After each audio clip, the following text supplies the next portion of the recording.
Good evening, everybody.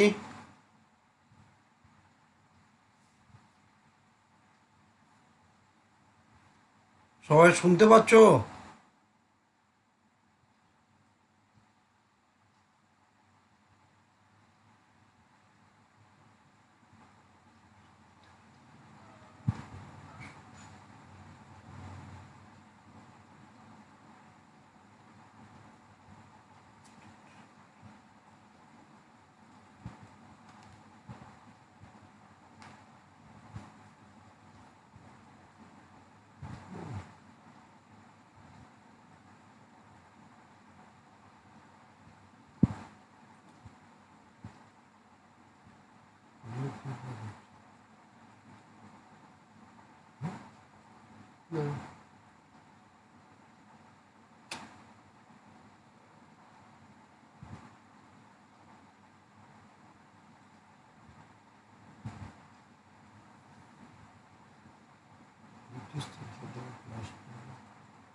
সবাই শুনতে পাচ্ছো তোমরা?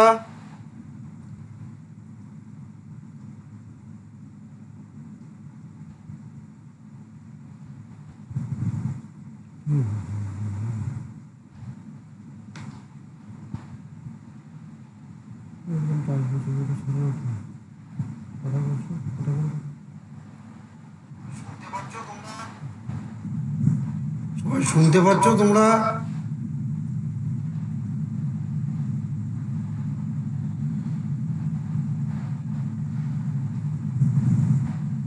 ওকে,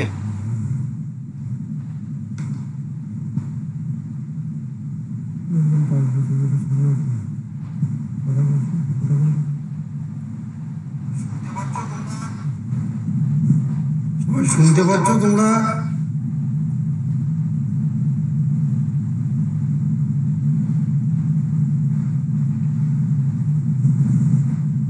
ওকে,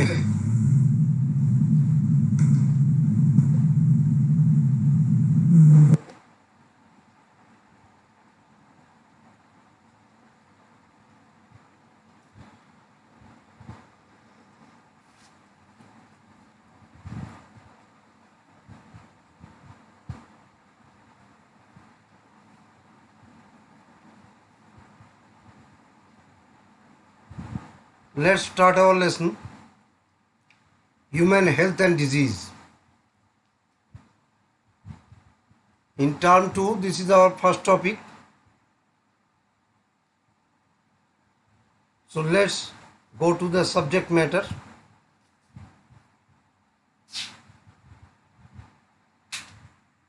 So this is the subtopic in our CBSE syllabus. First, the pathogens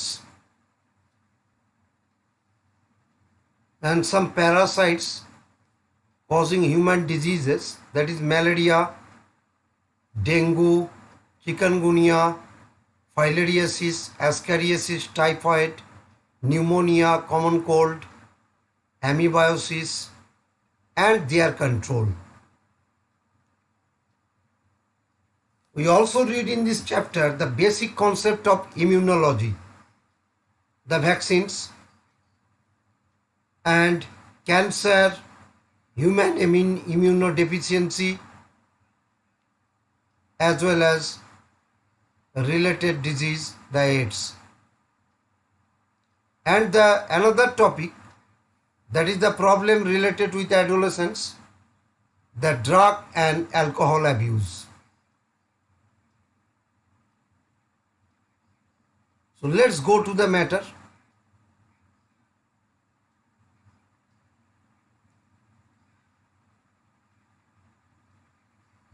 in this chapter, in term 2, you all know about this one, that is 35 marks examination. From biology, the human welfare chapter, chapter 8 and chapter 10, that contain 14 marks. And from unit 9, biotechnology and its application, chapter 11 and chapter 12, 11 marks. And ecology and environment, from this chapter, chapter 13 and 15 belongs to 10 marks, total 35 marks. So now we move to the context. So the father of Indian Green Revolution.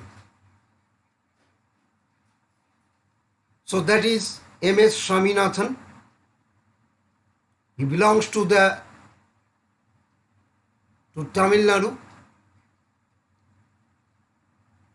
He is a student of botany from Madras University, and his research work are under IARI, Indian Agricultural Research Institute. The father of Green Revolution all over the world, that is well-known concern, point to be noted, Norman Borlaug. And in India, the Mexican varieties of wheat. Remember this one? So wheat is the first thing that introduced in India by the Green Revolution, and that is highly recognized and appreciated,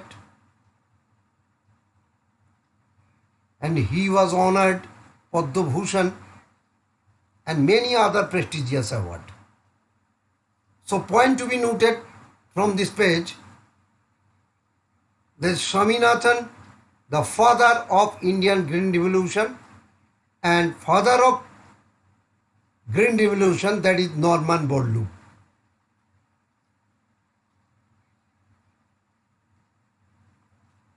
So next, the health.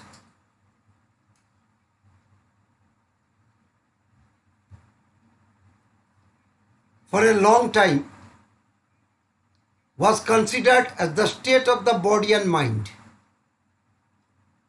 where there was a balance of certain humors. This is why early Greeks like Hippocrates as well as Indian Ayurveda system, the medicines are related with this one. It was thought that person with black bile belong to the hot personality, would have fevers. The idea was arrived by the pure reflective thought, but the discovery of the blood circulation, that's the important thing, by William Harvey,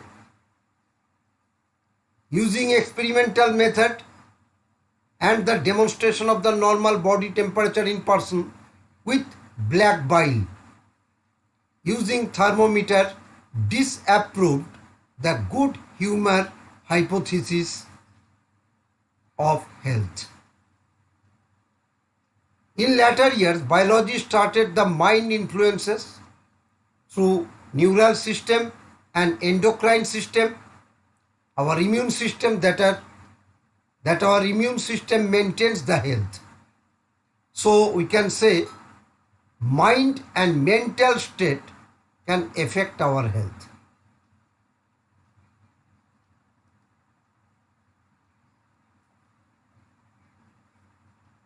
So the definition, we can say, it could be defined as a state of complete physical, mental and social well-being. Remember this one, physical, mental and social well-being. When people are healthy, they are more efficient at work. This increases productivity and brings economic prosperity. Health also increases the longevity of people and reduces infant and maternal mortality. And how the health is affected? By genetic disorder, by infections, and the lifestyle, including the food and the water that we take.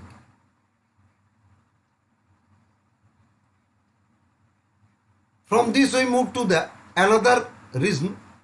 We need to take the balanced diet. We also maintain our personal hygiene, and regular exercise are very important to maintain the good health. And it is well known to all of us that yoga has been practiced since the immemorial to achieve the physical and mental health. Awareness about disease and their effect on different bodily function. And you know the importance of vaccination. Whole world know about this one after the disease of corona.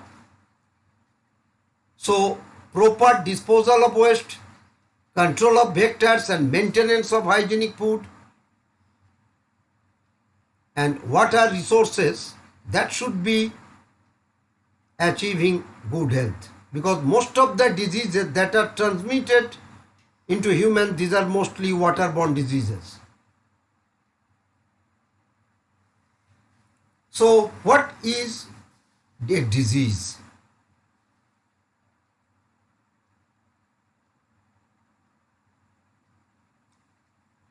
So when the functioning of one or more organs or systems of the body is adversely affected, characterized by various signs and symptoms, we say that we are not healthy, that is, we have a disease. And the disease can be broadly divided into two groups. One of them is infectious disease and another will be non-infectious disease.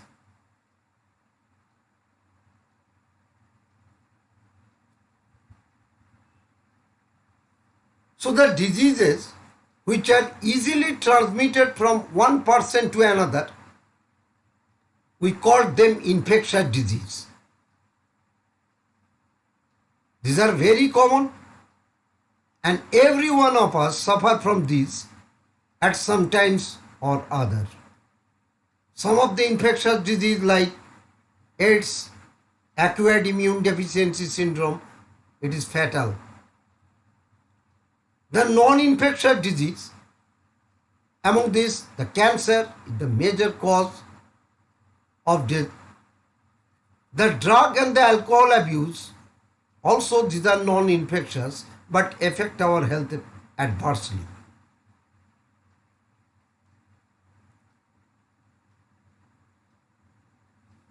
Now the disease and pathogen, they are correlated almost. So what are the pathogens? A wide range of organisms belonging to bacteria, viruses, fungi, protozoans, helminths, etc. that cause the disease in man. Such disease causing organisms are called the pathogens. So most parasites are therefore pathogens, and they cause harm to our host body. The pathogens can enter in our body by various means. They multiply inside the host body and interfere our normal activities, causing the damage in our morphological as well as functional. Pathogens have to adapt to life within the environment of host. So they show a great range of adaptability inside the host body. Suppose the pathogen that enters the gut must know a way of surviving in the stomach at low pH and resisting the various digestive enzymes. So this is their adaptive feature in the pathogen that causing different diseases. Now, if we make a chart, the common human diseases on the basis of their causal organism, we can differentiate them into bacterial diseases, viral diseases, fungal diseases, protozoan diseases, and helminthic diseases. So bacterial diseases, what are the bacterial diseases? So note down this one: dysentery, plague, diphtheria, cholera, typhoid, and pneumonia. So remember this one. Some viral diseases, the common cold, the mumps, measles, viral hepatitis, dengue fever, chikungunya, chicken pox, as well as the poliomyelitis. Candidiasis and the athlete foot, these are the fungal diseases. Many skin diseases are also there in this group of fungal diseases. Ringworm is also there in the fungal diseases.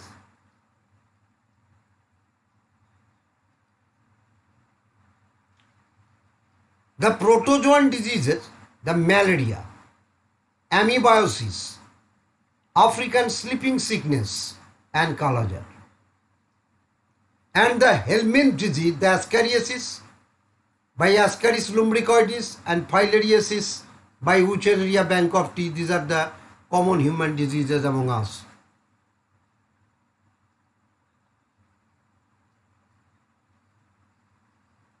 Now the first disease that we read detail in our syllabus, that is typhoid. As we are facing our descriptive exam in turn 2, so we have to know regarding the typhoid and these diseases in detail. Salmonella typhi, we know this one. This is the causal organism. It's a pathogenic bacterium that cause typhoid fever in human beings. These pathogens are generally entered the small intestine through the food and water. So that is the water contaminated diseases, and migrate to the other organ through the blood. High fever, weakness, stomach pain, constipation, headache, loss of appetite, these are the common symptoms.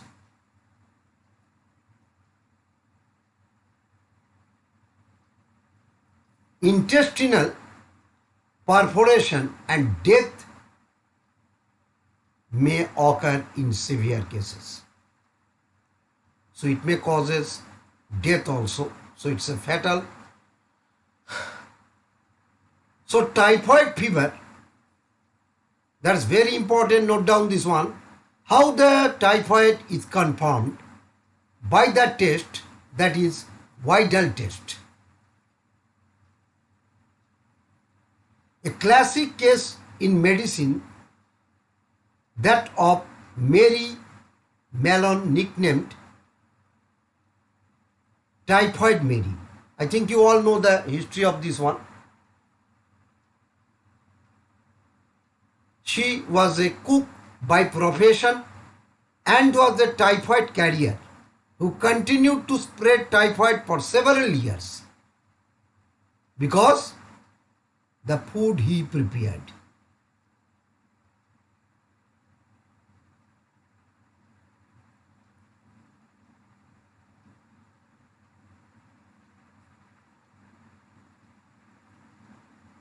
Next, the pneumonia.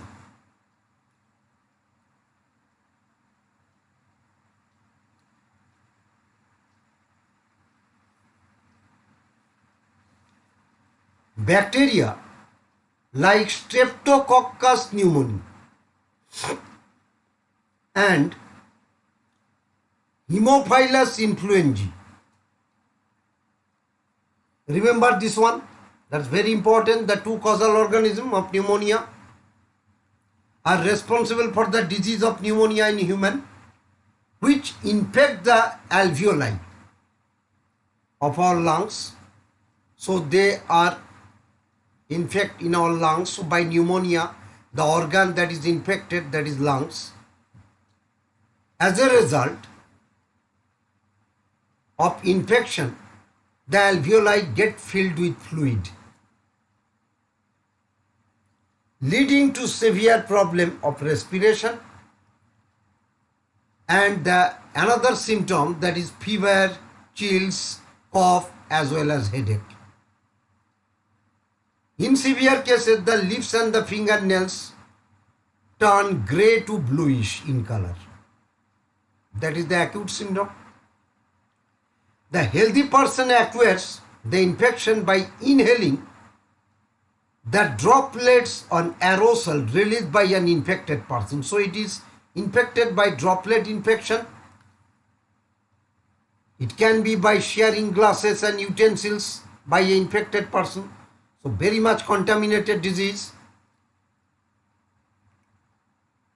The other bacterial diseases, that is dysentery, the plague, the diphtheria, these are also common diseases.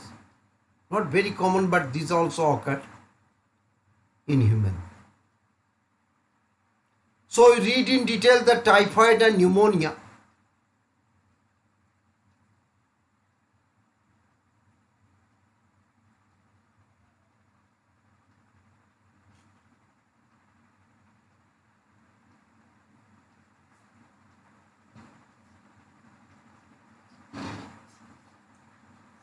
Now the next one,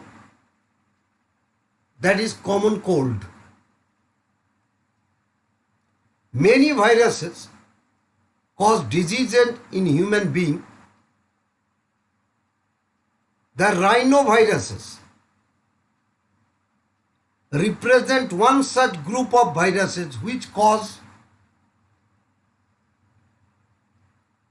one or more infectious human ailments, that is common cold, rhinoviruses. It infects the nose and respiratory passage, but not the lungs. Remember this one, nose and respiratory passage. The common cold is characterized by nasal congestion and discharge. Sore throat, hoarseness, cough, headache, tiredness, etc. are usually last for 3 to 7 days in common cold.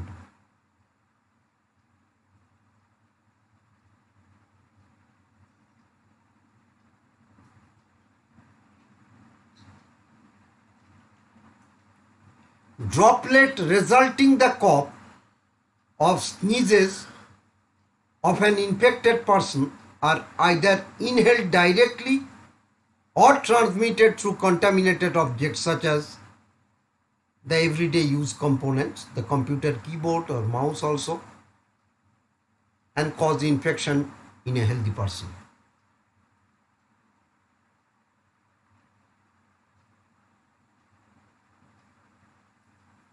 Now some bacterial diseases. See the chart.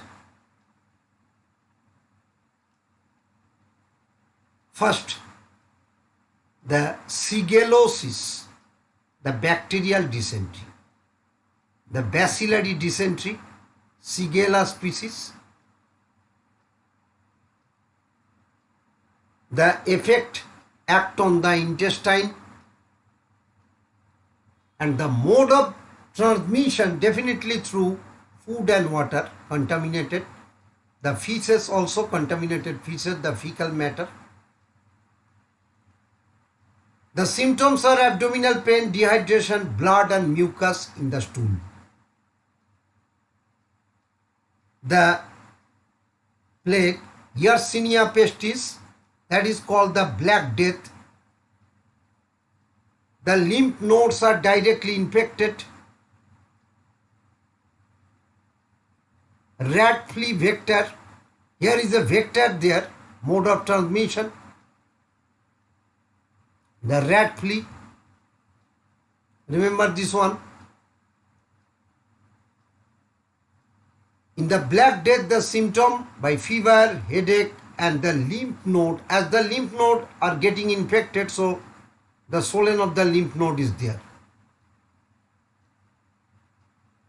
The next disease is diphtheria, Corynebacterium diphtheria.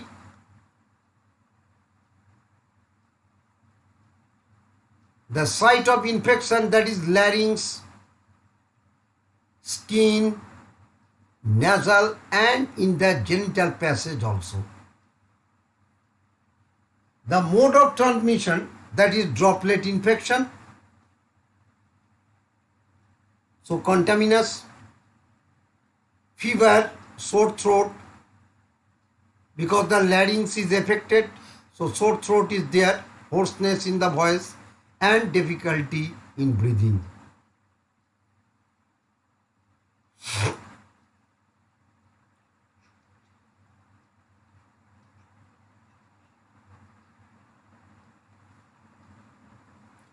Now the cholera.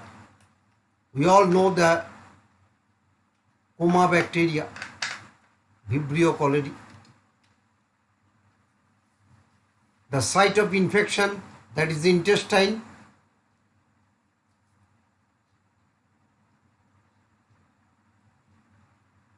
The contaminated food and water and the fecal oral route, and the symptom is severe diarrhea and dehydration is also there in cholera. Now the tetanus, that is anotherly called the lockjaw disease, caused by Clostridium tetani. Here the muscles are affected by spasm through the Clostridium tetani through some wounds.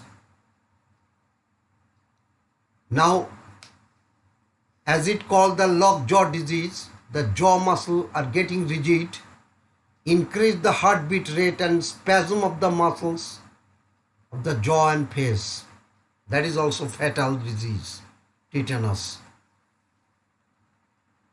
So tetanus toxoid are taken after very much time when we are facing any wound. It is very common to us. Typhoid, the enteric fever is also known as, remember this one, enteric fever. Salmonella typhi, contaminated food and water. The abdominal discomfort is the main symptom with headache. Next one, the pneumonia, the Streptococcus pneumoniae. That is affect our lungs. That is also droplet infection. So the cough, fever and painful breathing is also there, and the symptom is brown sputum. Next, the tuberculosis. Mycobacterium tuberculosis affected our lungs. So that is also caused by droplet infection.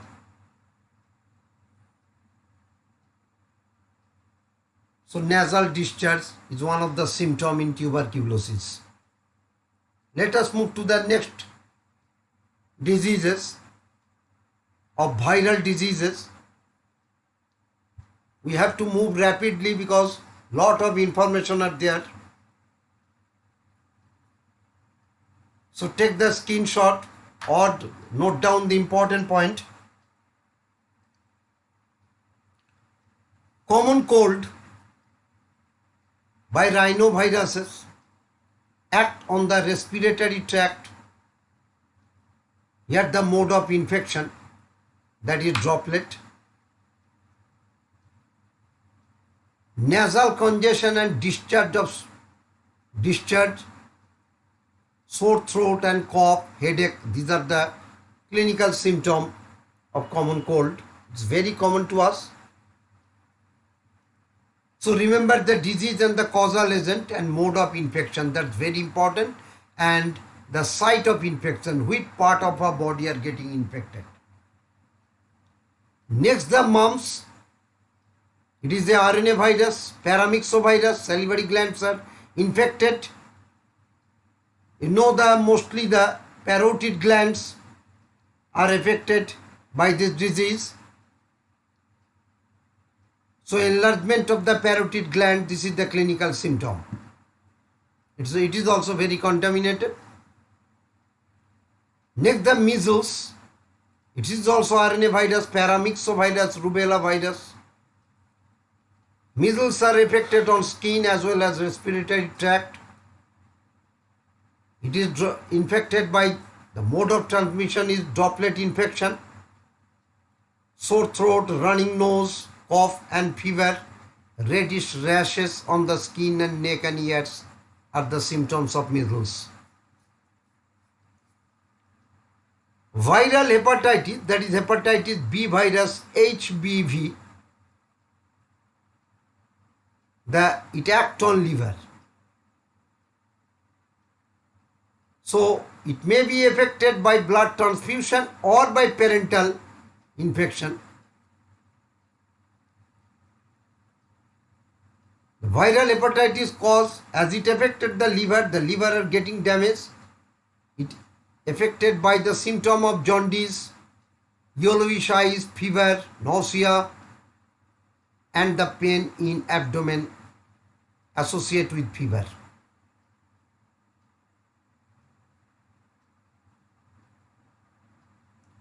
Some other viral diseases, the chicken pox, the zoster virus, it is a DNA virus, remember this one, varicella. Chicken pox, that is itchy skin, rash and blisters are there, that is also infectious. Respiratory tract and skin is mostly affected as well as the nervous system. Poliomyelitis, it's a RNA virus, droplet infection. We are taking the vaccine OPV. So the fever, muscle stiffness, weakness, paralysis and respiratory failure are there. Dengue fever, the breakbone fever, it is also known as breakbone fever. Dengue virus or flavivirus is a causal organism. Skin and blood is affected. Here the vector is Aedes aegypti. Remember this one, the mosquito bite causing the dengue. Here the sudden onset of fever and painful headache as well as the joint pain. This is why it is anotherly called breakbone fever.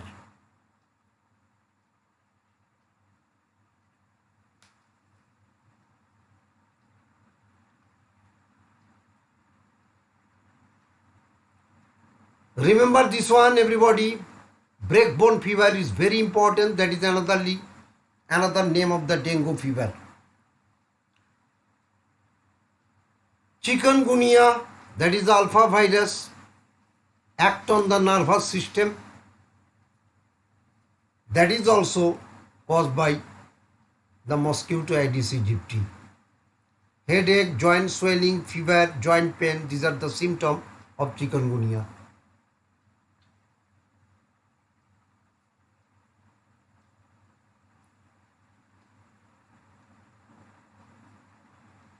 So the viral diseases, we are separated them into categories. 4 types on the basis of symptoms in our body organs. So, pneumotropic disease, dermotropic disease,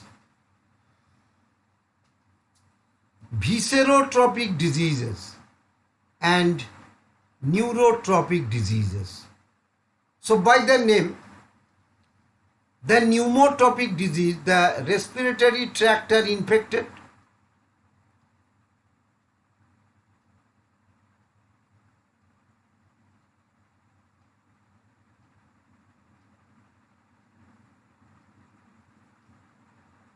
Dermotropic, so that is the dermis, that means skins and subcutaneous disease affected by chicken pox and measles.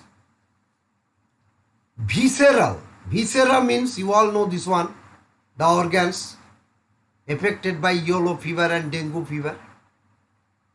These are the viral disease. And pneumotropic, so CNS is affected, that is the rabies virus, the poliomyelitis. These are pneumotropic disease. So remember this one on the basis of affected organ.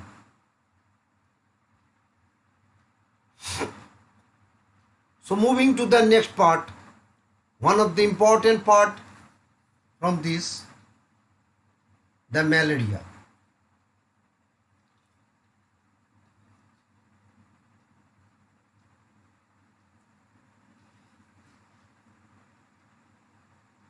So look at this. You all know this one. We did this one already. Now we are going to revise the life cycle of Plasmodium vivax. So the digenetic component, two host is there, the mosquito and human. See, if we started from there, through salivary gland by the bite, the sporozoites are getting entry into human body and enter into our liver. Now inside the liver, they are converted into merozoites, and these merozoites are entered into the RBC, the erythrocytic cycle.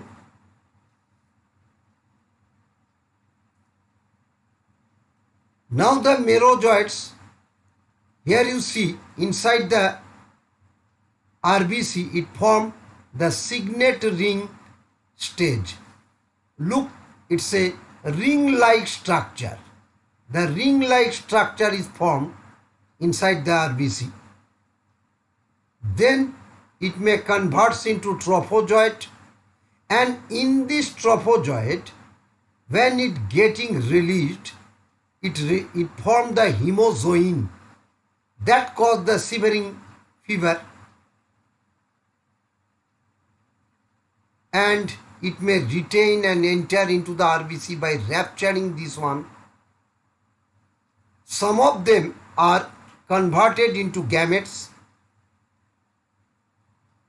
that is microgamete and megagamete, and at that time this blood is taken by as a blood meal from the human body by fresh bite of mosquito.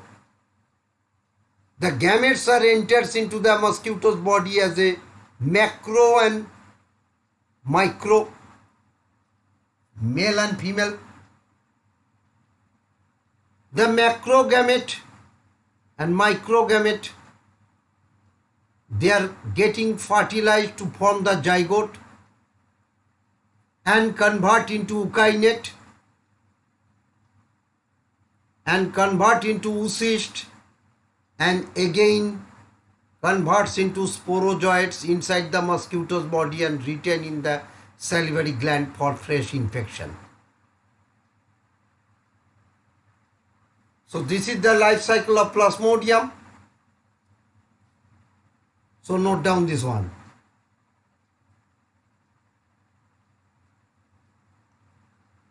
So now in detail the malaria.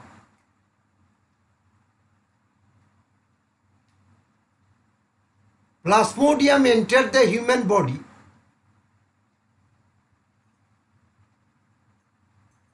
as sporozoite. Remember this one, very important point. This is the infectious form. So the infectious form of malarial disease, that is sporozoites, through the bite of infected female Anopheles mosquito.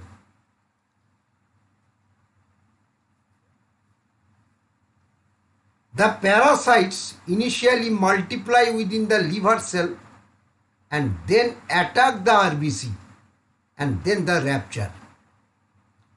So this is thing that we discussed earlier, that by the toxic substance that causing the high fever, that is hemozoin.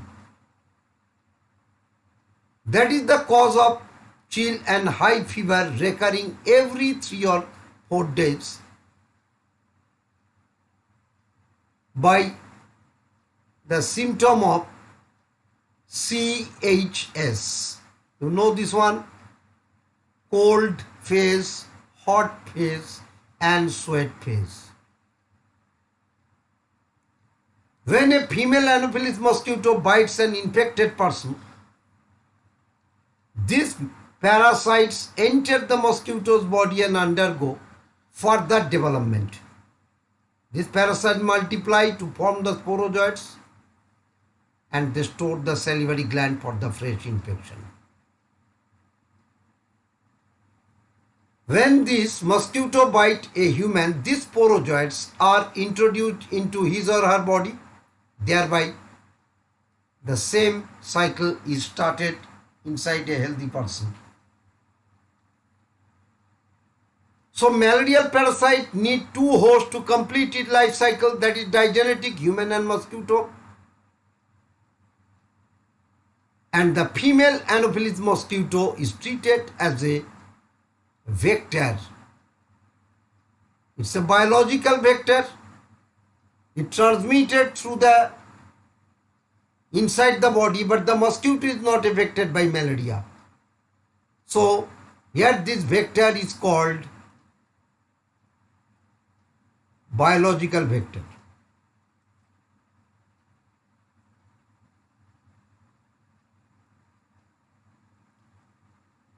So from NCERT, you see this one important. You can get this type of question from in your turn too.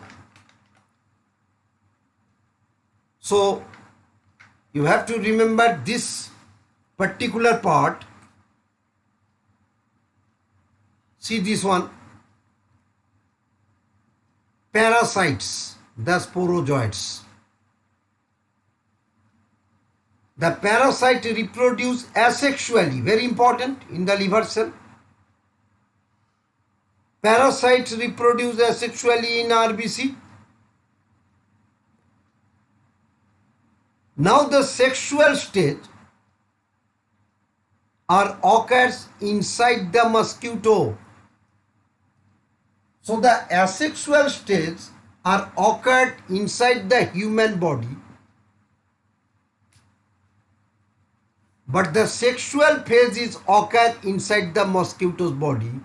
So mosquito is the definite host of malaria. So remember this one, this is from your NCERT page. So take this one, you remember this one, and all the points in the diagram are to be noted. What are sporozoites? Where they stored, that is the salivary gland.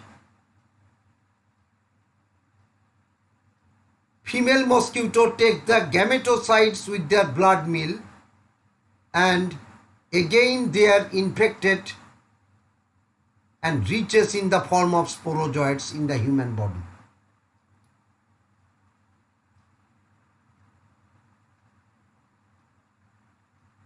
The malaria that we discuss now, on the basis of causative agent, we have bifurcated them into 4 different types. By this life cycle completed, that is this erythrocytic cycle, on the basis of their how many hours are passes inside the RBC.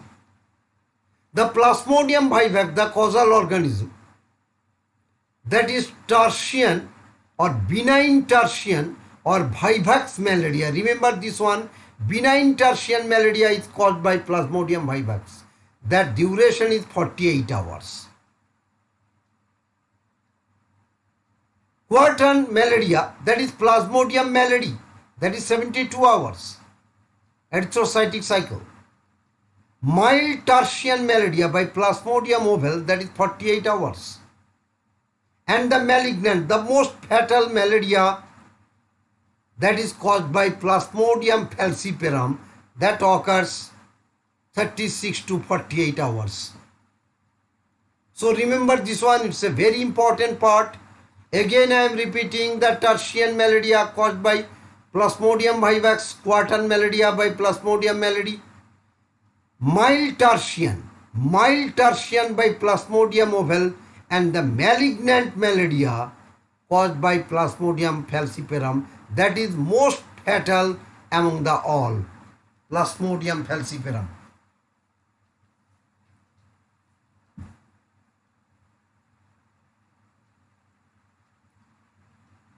Now some modes we have taken already. All the organizations are concerned with this one. World Health Organization is also there. Some are chemical, some are biological mode of prevention. It is possible to break transmission cycle anywhere, killing the insect vector. We know the mosquito lay eggs on stagnant water. So if we stop the water are not getting stagnant in anywhere, so it cannot lay eggs in water, and in this way we can stop the breeding of Anopheles mosquito. Oil can be sprayed in water surface that make impossible for the mosquito larvae for breathing, because water or stop the, it make a barrier with the atmosphere and the water. Ponds, drainage, ditches and other permanent bodies of water can be stocked with this is the biological method, Gambusia, because these fish are feed on the mosquito larvae. So preparations containing Bacillus thuringiensis, you know this one, BT, can be sprayed to kill mosquito larvae to avoid being bitten by mosquito. People are advised to use mosquito nets. Wear gauge in window and door to prevent the mosquito bite. That is also very essential for us.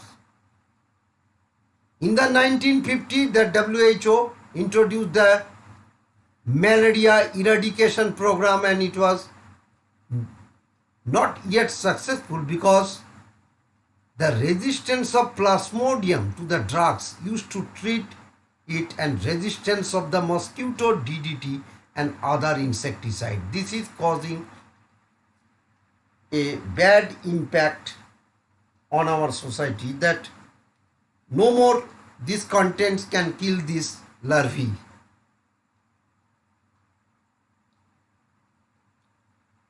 Next disease, that is Amiobiosis, amyobic dysentery. It is well-known disease, that is Entamoeba histolytica. It's a protozoan disease, remember this one. And it is found in the large intestine of the human, causing Amiobiosis or amyobic dysentery. Some symptoms are there, that is constipation, the abdominal pain and cramps, stool with excess mucus and blood clot.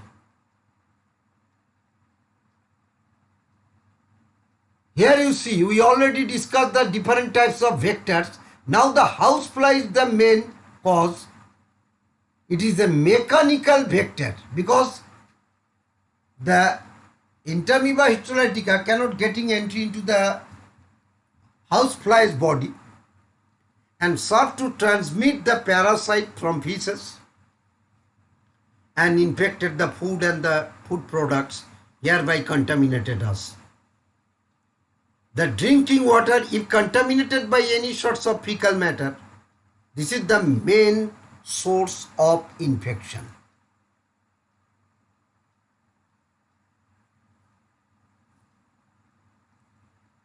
Moving to the next part, the life cycle of Entamoeba histolytica. So everybody take a screenshot of this life cycle. See, this is the pseudopodium, that is the trophozoite phase. From there the binary fission, from this is the pre-cystic form, and pre-cystic form converts into cyst. Now this cyst, you see the cysts are getting covered, and here the two nucleus are there. The two nucleus, the binucleated cyst is converts into quadrinucleate, 1, 2, 3, 4 component. Here the glycogen vacuoles are there. Now the encystment, the cyst is released from there. By dissolving this is called encystment. The cyst wall are getting dissolved and they are released, and by the division they form amibuli, and they are getting enlarged, and again the life cycle goes on.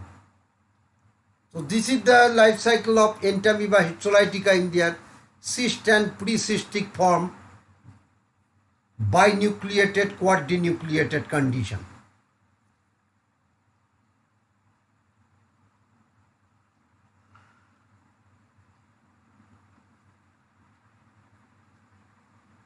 Next disease, that is Asceriasis.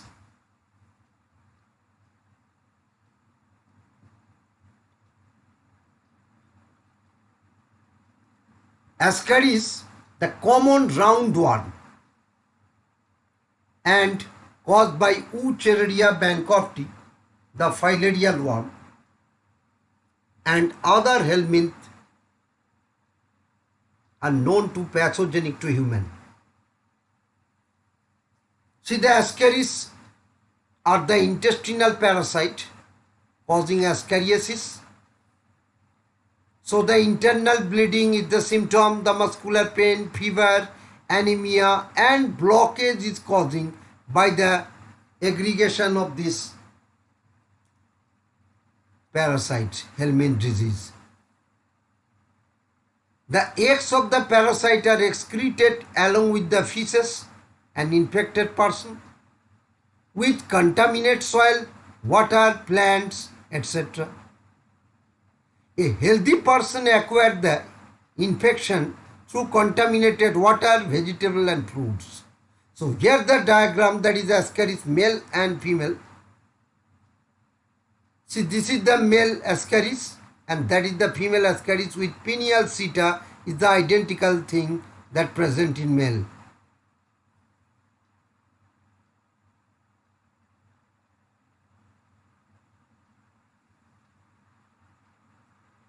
See how this one affected us, the life cycle. Take a screenshot. When they ask the disease cycle, you can write only this one and describe this.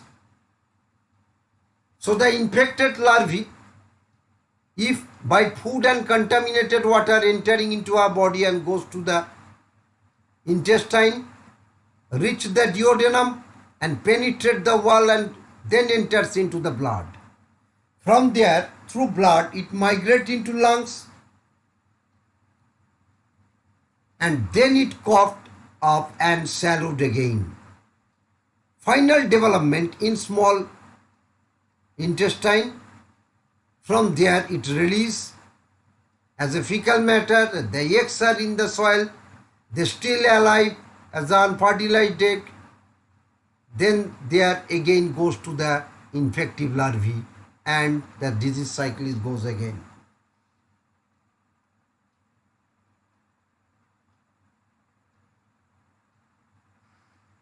The next disease, that is Phylariasis. Two causal organisms, Wuchereria bancrofti, Wuchereria malai, the filarial worm. Remember this one, both are to be remembered. Cause the slowly developing chronic inflammation of the organs in which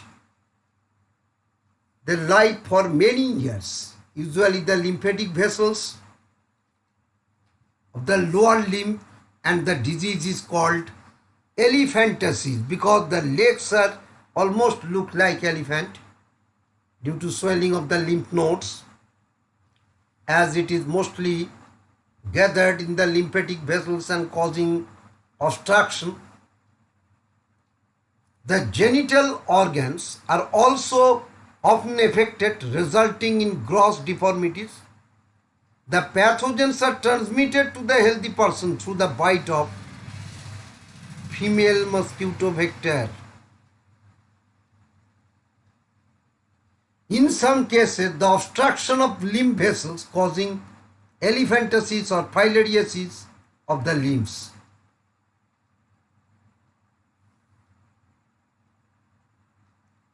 So the lower part are mostly affected, including limbs, the scrotum and mammary gland. These are all affected by filarial worm.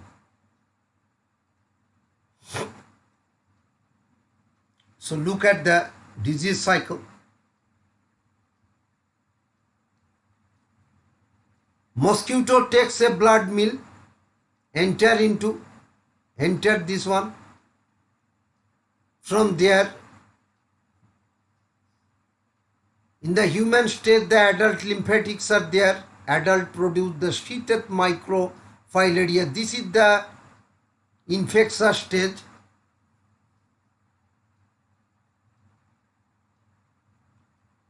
Now this condition, if taken as a blood meal, the microfilaria are ingested in the mosquito and migrate to the thoracic muscle. Remember this one. So this is the diagnostic. Look here. Here the I is there. I is for infective stage, and here the D is diagnostic stage, the microfilaria.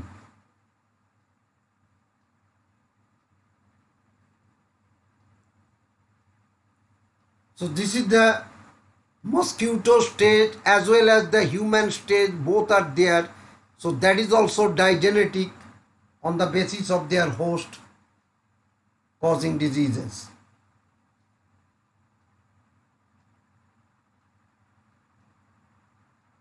Now the fungal disease, it's a very common disease among us. Many fungi, remember this one, the Microsporum, Trichophyton and Epidermophyton. Remember this one, it's very important to remember. Microsporum, Trichophyton and Epidermophyton are responsible for ringworm, which is one of the most common infectious disease in man. That is ringworm infection. Appearance dry, scaly lesion in various parts of the body on skin, nails, scalp and many symptoms. These are the main symptoms of our diseases. The lesions are formed accompanied by itching. Heat and moisture help this fungi to grow. So these are the conditions for increase the fungi, heat and moisture, that make them thrive in the skin folds, such as those in between groin, in between the toes. So ringworm is generally acquired from soil, remember this one, or by using the cloths, the towels and comb from the infected individuals.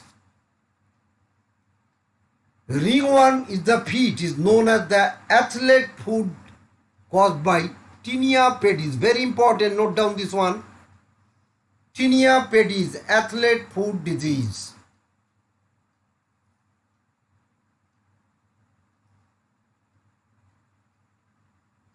See how these are look like. These are the different parts that are affected by the ringworm.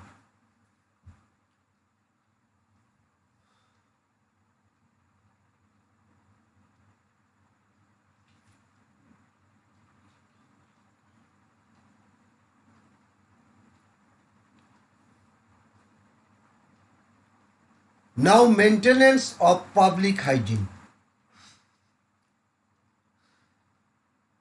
How we maintain the public hygiene.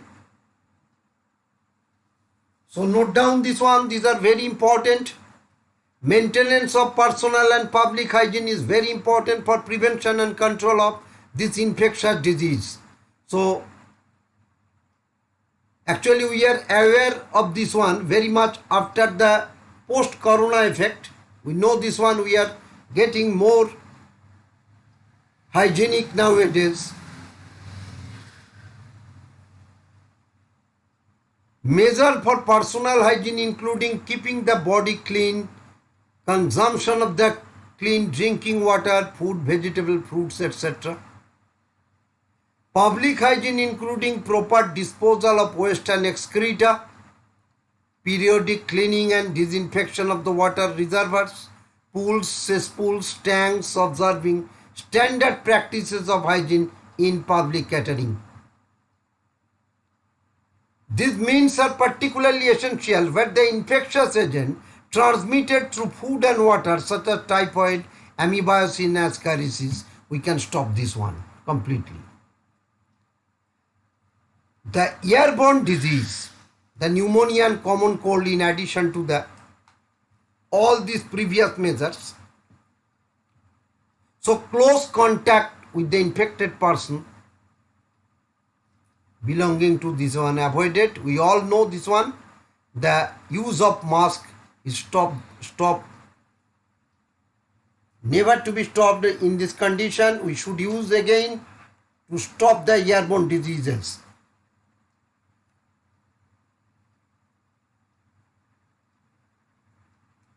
For diseases such as malaria and filaria that are transmitted through infected vectors, the most important measure is to control or eliminate the vector and their breeding places. So eliminate, that is very important, eliminate the vectors and their breeding places. This can be achieved by avoiding stagnation of water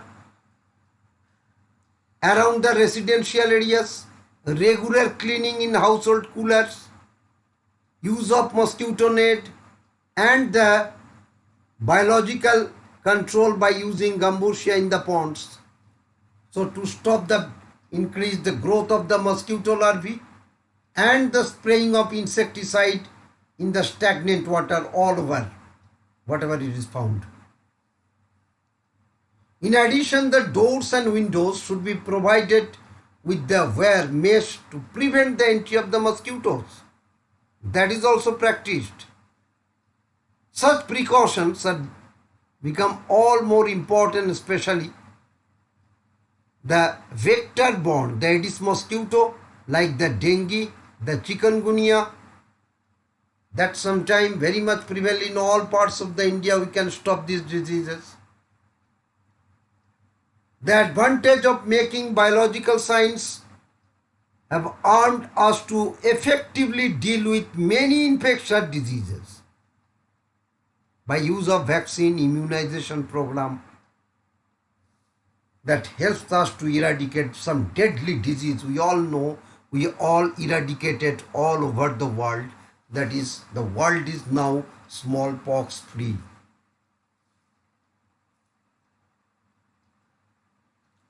A large number of these other infections like the polio, the diphtheria, pneumonia, tetanus has been controlled extent.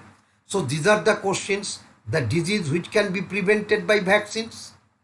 The polio, the diphtheria, we know the DPT vaccine, the diphtheria, the pertussis, the tetanus, the pneumonia, the tetanus, all are controlled by large extent by the vaccines. And the arena, that is biotechnology, helps us the safer vaccines. We all know we are now taking the vaccines of COVID, the Covishield, the Covaxins. These are all the product of biotechnology, as that is going every day in a high arena for making lot of vaccines to prevent us from, to fight against the different diseases. So discovery of antibiotics in various other drugs is also enable us to effectively treat the infectious diseases. So after the discovery of the antibiotics, So our lifespan are getting increased.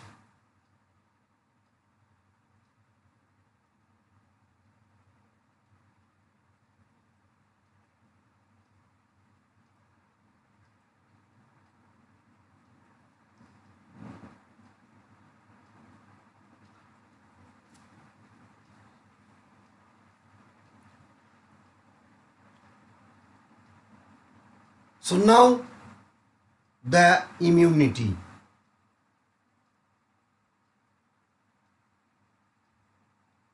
Everybody, look at this one.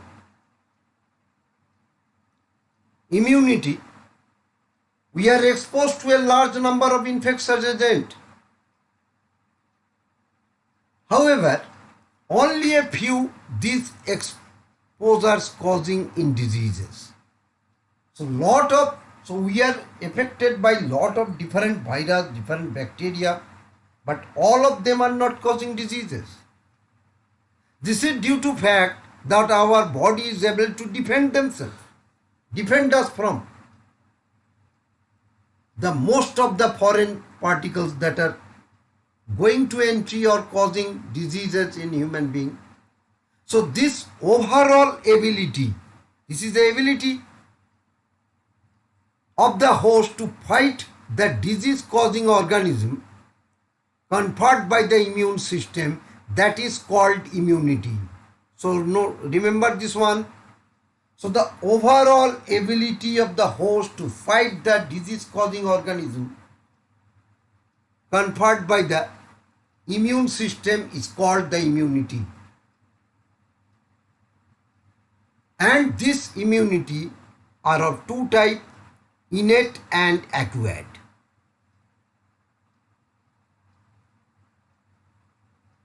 Now we are moving to the next part. What is innate immunity? Innate immunity is the non-specific type of defense that is present at the time of birth. Very important, remember this one. Innate immunity, we are getting this from the time of birth. This is accomplished by providing different types of barrier. Innate immunity consists of these four types of barrier. Physical barrier. Physical barrier means the skin is the main barrier which prevent us from entry of microorganisms, because the mucus coating of the epithelial lining in the respiratory, GI and urinogenital tract helps us. They trap the microbes by secreting the mucus that are prevent them from entering the body.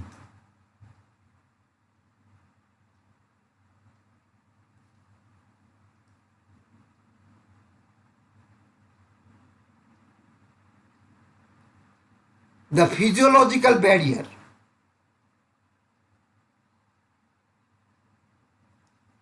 Physiological barrier, that is the acid in stomach, you know, the HCl, the saliva, the lysozyme is there in the mouth, the tear is also associated with lysozyme, antibacterial component from the eyes, all prevent the microbial growth. So this is the physiological barrier. Now the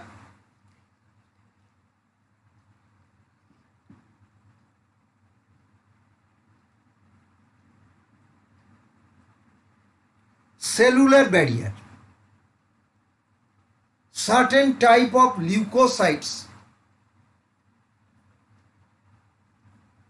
cellular barrier, that is WBC of our body. So that is PMNL neutrophils, polymorphonuclear leukocytes, PMNL neutrophils and monocytes.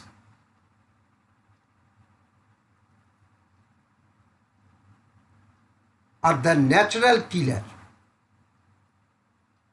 These are the natural killer. It's a type of lymphocytes in the blood as well as the macrophages in tissues. They have the ability to phagocytic the component by cell eating and destroy the microbes. Now the cytokine barrier. Virus infected cells secrete the proteins are called infectious, which protect the non-infected cells from further viral infection. So the previous slide, that is the physical barrier, physiological barrier,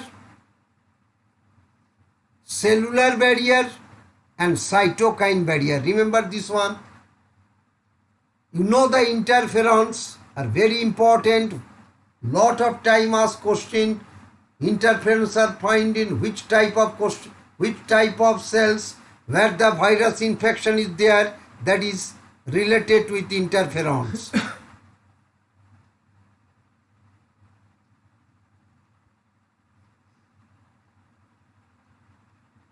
Now the next type of immunity, that is acquired immunity.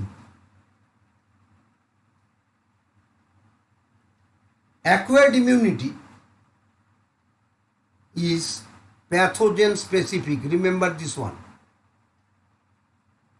It is characterized by memory. This means that our body, when it encounters a pathogen for the first time, so every first time infection, the response called the primary response, very important, which is of low intensity. Subsequent encounter with the same pathogen elicits the highly intensified secondary response. This is the fact that body appears to have memory of the first encounter. That is the first encounter, that is primary response, that is the secondary response. The primary and secondary immune response are carried out by the help of two special type of lymphocytes, that is B lymphocytes and T lymphocytes. Note down this one, that is very important. The B lymphocyte produce an army of proteins in response to the pathogen into our blood to fight against them. These proteins are called antibodies. So B lymphocyte are related with antibody production. The T cell themselves do not secrete the antibodies but help the B cell produce them. Each antibody molecule has 4 peptide chains. We read this one. So the 4 peptide chains are there. These are Y-shaped, 2 heavy chain and 2 light chains are there. This antibody is represented, that is the H2L2, 2 heavy chain, 2 light chain, H2L2.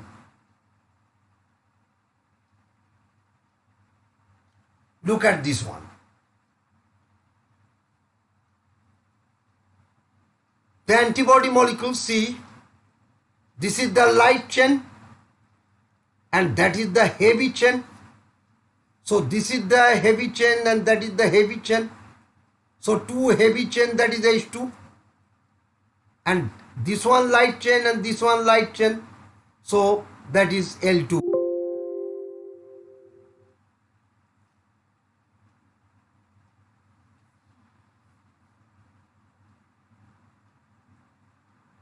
Different types of antibody are there. Look at this: IgA, immunoglobulin A, immunoglobulin M, immunoglobulin E, immunoglobulin G are the different types of. IgD is also there.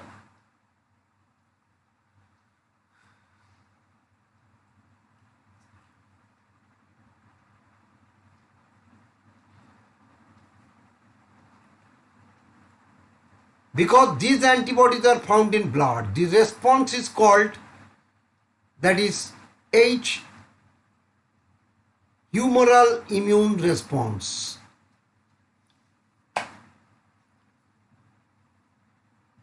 This is one of the two types that are acquired immune response, that is antibody mediated. The second type is cell mediated immune system, that is CMI. So cell mediated immune system, that is T lymphocyte. Remember this one? Very often when some human organ like heart, eye, liver, kidney fail to function satisfactorily, the transplantation is the only remedy to enable the patient to live the normal life.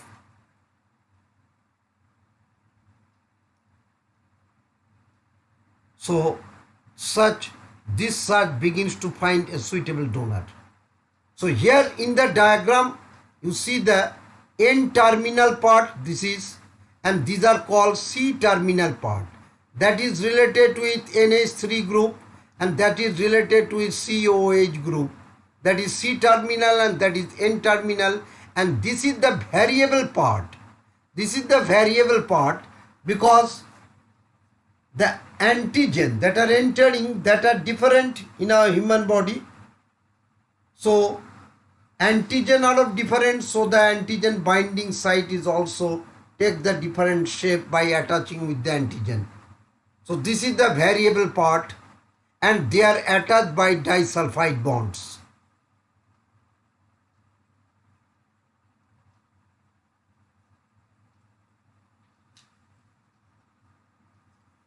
So the grafts from the just any source, an animal, other primate or any human being cannot be made. The graft should be rejected sooner or later. The tissue matching, blood group matching are the essential before undertaking the transplantation. After this, the patient has to take immunosuppressant. The body is able to differentiate the self and non-self, and the cell-mediated immune response is responsible for this rejection of grafting, that is transplantation.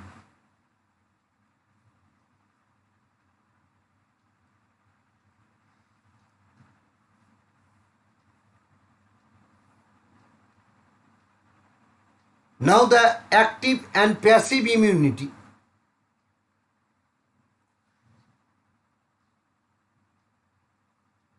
When a host is exposed to antigen, which may be in the form of living or dead microbes or other proteins, antibodies are produced in the host body. This type of immunity is called active immunity. Remember this one, active immunity. Active immunity is slow and takes time to give its full effective response. Injecting the microbe deliberately during immunization program or infectious organism gaining access into the body during natural infection induce active immunity. But when the ready-made antibodies are directly given to protect the body against the foreign agents, that is called passive immunity.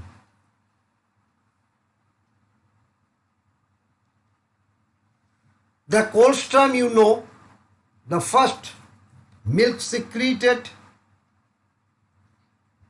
by the mother in the initial days of their her lactation, that is full of the antibody that protect the infant from different infection, that IgA. So very important, colostrum with IgA.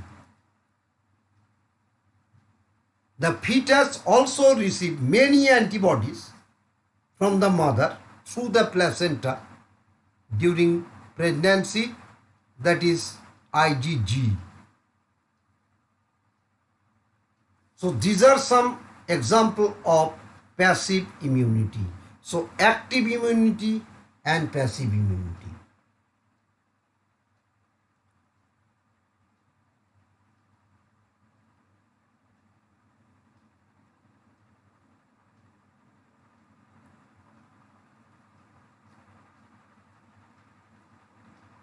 Now our next topic, that is vaccination and immunization.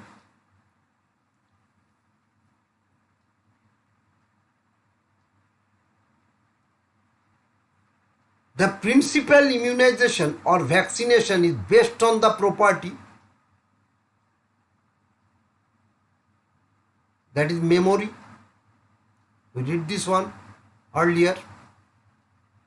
The vaccination is preparation of antigenic proteins of pathogen, inactivated or weakened pathogen, that is the vaccine.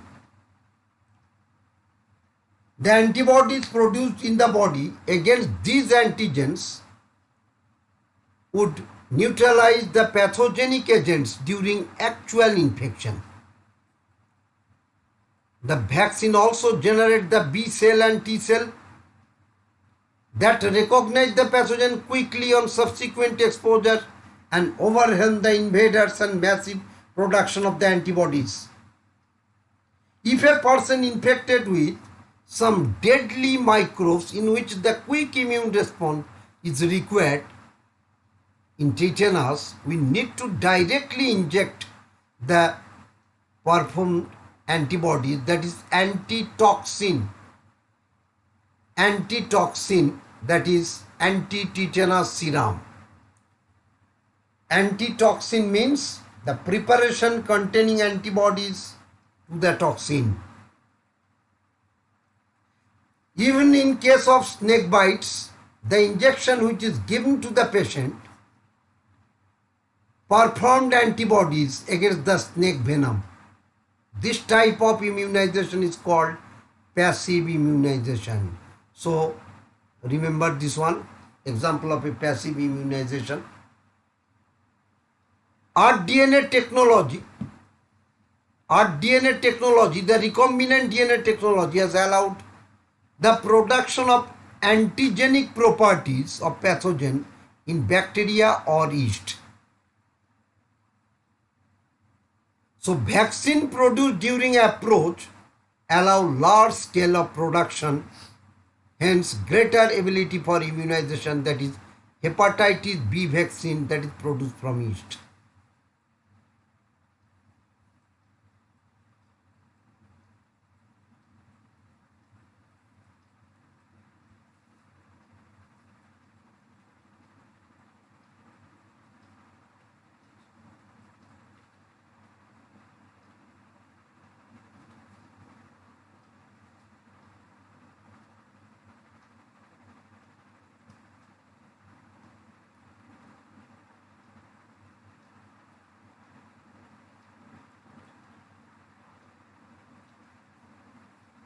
Now our next topic, that is allergies. The exaggerated response of immune system to certain antigens present in the environment is called allergy. Remember this one, the substance which such immune responses produce are called allergens. The antibodies are IgE type, very important. Allergy are related with IgE. So common example of allergens are mites in dust, pollens, animal danders. These are the allergic symptoms like sneezing, watery eyes, running nose, and difficulty in breathing. These are the effect of allergy. Allergy is the release of the chemical known as histamine and serotonin from mast cells. Remember this one. Histamine and serotonin from the mast cells. For determining the cause of allergy, the patient is exposed to be injected with very small doses of possible allergen and the reaction are studied. So that is the determination. The use of drugs like antihistamine, that is adrenaline and steroid, is quickly reduce the symptom of allergy. In modern day lifestyle has resulted in lowering of immunity and more sensitivity of allergen. More and more children in the metro cities in India suffering from allergens and asthma due to the sensitivity of the environment. So this could because the protected environment provided in early life.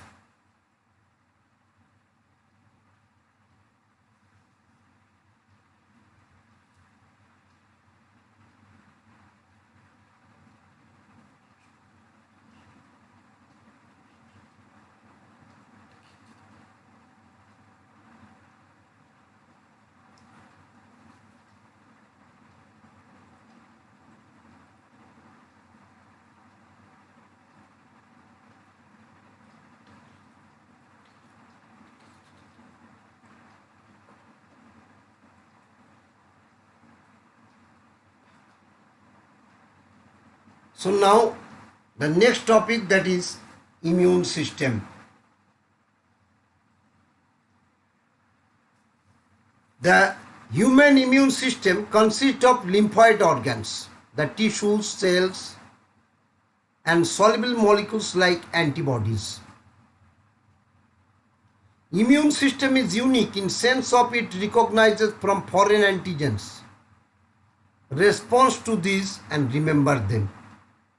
The immune system also plays an important role in allergic reaction, autoimmune disease and organ transplantation. The lymphoid organs, these organs where origin or maturation or proliferation of lymphocytes occur. The primary lymphoid organs are bone marrow and the thymus. Note down this one, where the immunate lymphocyte differentiate into antigen sensitive lymphocytes. After maturation of lymphocyte, they migrate into secondary lymphoid organ. So the primary lymphoid organ number 1, that is bone marrow and thymus. Now the secondary lymphoid organ, that is spleen, lymph node, tonsil, Pierce patches of the small intestine and appendix. Note down this one, the secondary lymphoid organs. The secondary lymphoid organ provide the site of interaction of lymphocyte with the antigen, which then proliferate and become effector cells.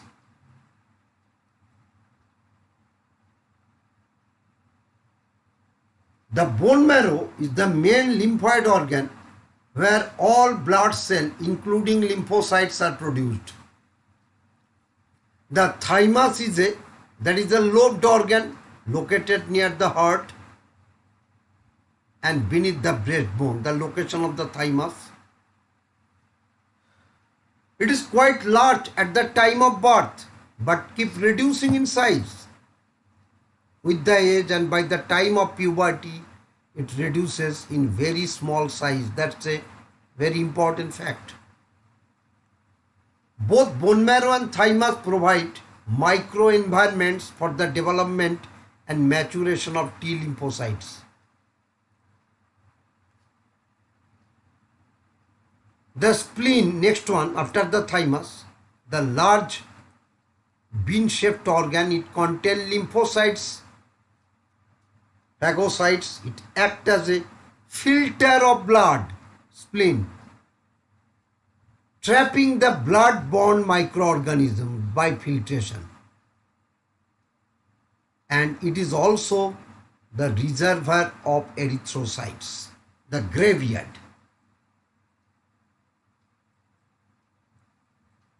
The lymph node are small solid structure located in different points along the lymphatic system. The third one,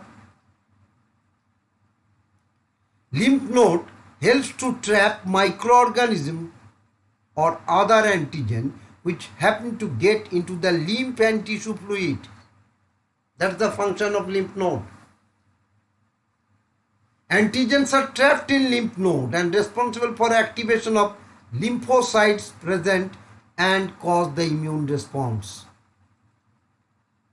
There is lymphoid tissue also located within the lining of major tracts, respiratory, digestive and urinogenital tracts, called MALT, mucosa associated lymphoid tissue, very important.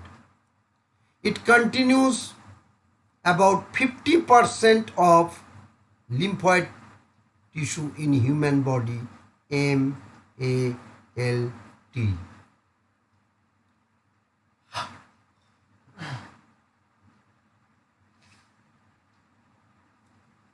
So this is the organ of our immune system.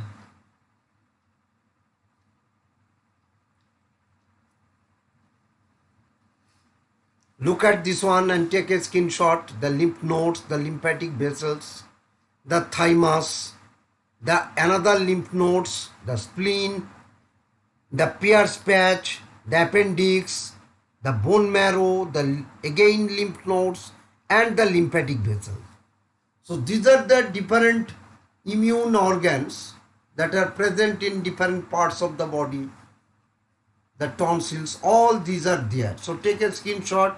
You can remember the organs that are present and help us in immune system in the form of lymph nodes, Pierce patch, spleen, lymphatic vessel, bone marrow, appendix, thymus, etc.